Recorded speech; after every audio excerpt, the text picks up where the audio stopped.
am the new generation of scary stories.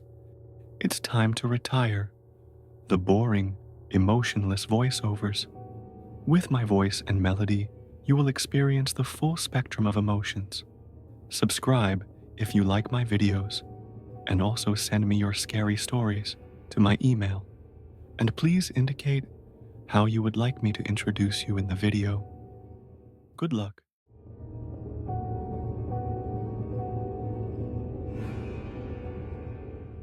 I'm going to start the story by saying that you should always be careful when running, even if it is in a popular place, or even if you have ran the trail a dozen times. It's always important to be aware of your surroundings. When I was in high school, I was an active runner. I would run every day after school, which allowed me to clear my head or just to get some clarity on things I had to decide. I had ran track on and off since middle school, so I could keep a good pace while running distance, and even could run a pretty decent mile. This story takes place around the time I was a senior in high school, so there was a lot on my mind. Things like which college I was going to attend, or which colleges I could even get into, etc. Everything was changing pretty fast, and the amount of stress I had from school had finally gotten to me. So I had decided that I would go running in a park after school one day, just to give myself some time to think. The park was a pretty popular place. It had some really great trails, and it helped it wasn't far off from my house, so I ran there pretty often. I always had felt safe while running in the park, as I saw lots of people I knew and often always saw someone on the trails. There were some undeveloped areas you could run for some good scenic views, where you could sometimes see deer and other animals. When I had gotten to the park, there were people there, but it wasn't as busy as usual, which didn't bother me, as I had a lot on my mind and needed some time to run and just think. I did all of the things I usually did, like stretch, and got ready to enter the woods. I put my headphones in, and the second I did, I blurred everything else out. I had started up my run with a nice light jog and passed some people and smiled like normal until there was a man who greeted me with a smile that was extremely unsettling. If I had to describe it, I would say imaging someone is looking down and they smile with no teeth while bringing their eyes up, like in the movie Smile. It was creepy, but I nodded and waved like I normally would. I tried not to pay too much attention to the man and kept running as I was at a public park, and it wasn't unusual to see people. I had maybe ran a few laps around the common park area and kept passing the man in the same area, which struck me as weird as I had ran laps, and not little ones either, like laps that took 5 to 8 minutes.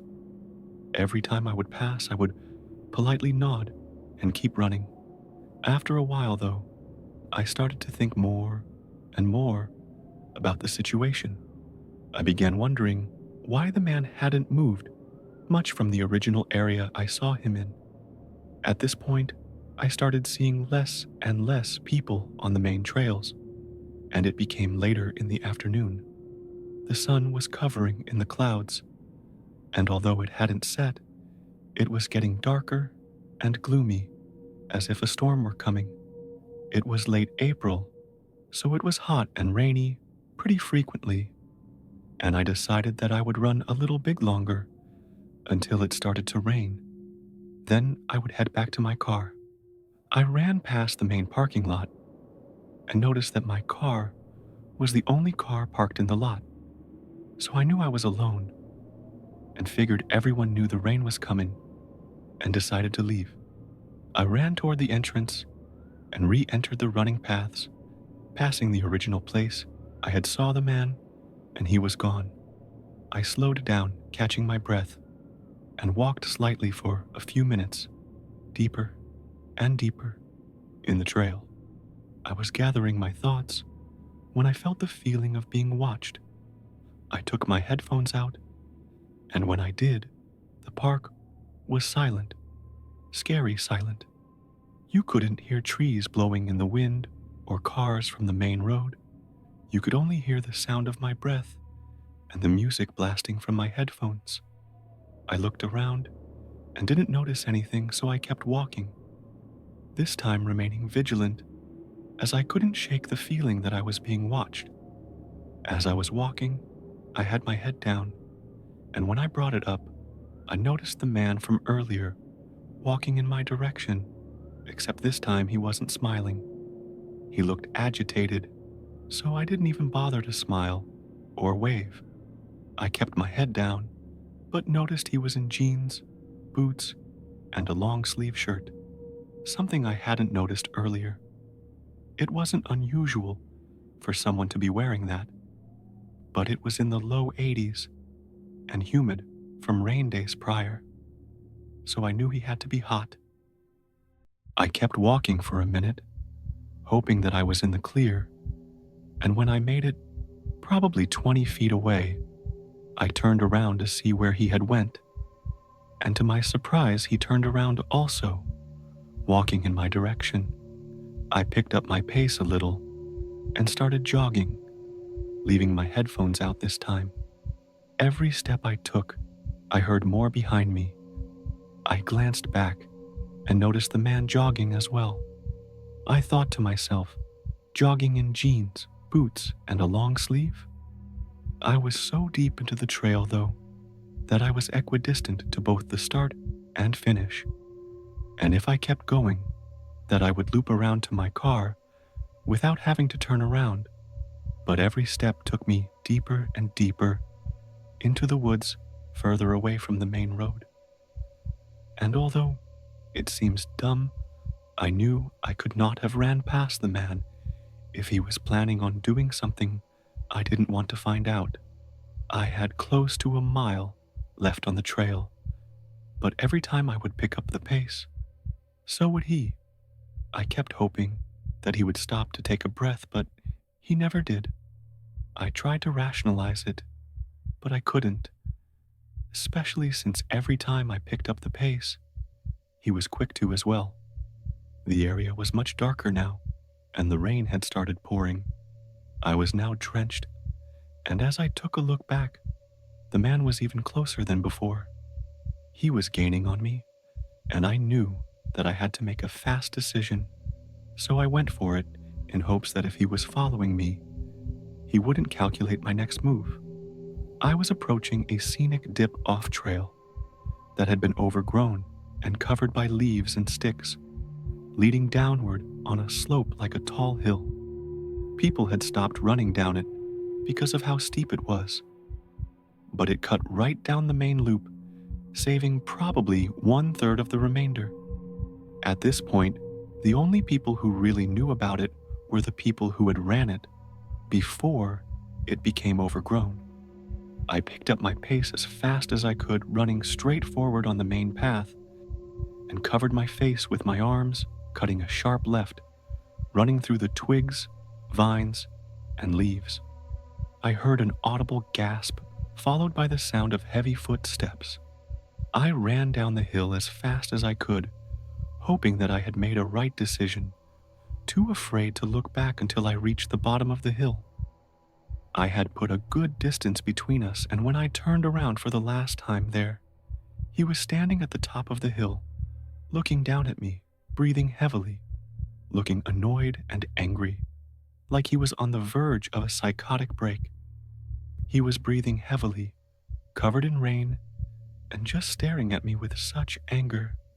I didn't stick around and ran as fast as I could toward my car, hoping that when I got to my car, the story would end there. But when I approached my car, I quickly jumped into it, pulling out of the parking lot as fast as I could. I looked in the rear view, noticing the man on the edge of the woods staring, and it immediately sent chills down my spine, as there were no other cars in the parking lot. I was shaking the whole car ride home, and was too afraid to tell my parents because if they knew, they wouldn't let me run again, and that was my only form of solitude. I laid in bed all night in fear, thinking about his unsettling smile and how creepy he was. I thought about how I should have known something was wrong sooner. I finally fell asleep after replaying all of the scenarios in my head and was woken up at 3 a.m. by my stepdad, who had just gotten home from work. I heard him enter the house in a panic, screaming for me. And when I sat up, he came into my room asking if I was okay. And when I asked why, he pointed outside. I quickly went outside to see my car door opened, and my car had been gone through, seats slashed and a busted back window. I was confused, as nothing had been stolen, but just to destroy my car was strange. I started thinking about who would do something like that, or why. We lived in a secluded area, with only 2 neighbors which lived far enough from us to allow us to be loud and have gatherings, but close enough to run to in case of an emergency, so nobody had heard anything. Aside from the glass and cut seats, the only thing sitting on my seat was my registration. It suddenly dawned on me that when I had ran to my car earlier that day, that I jumped straight in and took off. I didn't unlock my car. It was older, so it had to be manually locked and unlocked with a key. But I didn't unlock it. I knew it had to be the man from earlier. He must have looked at the registration and gotten my name and address from it. I moved to college shortly after, and my family sold the house when I was in college. But it still makes me wonder what else he would have done, if he would have gotten me, or even worse, broken into my house.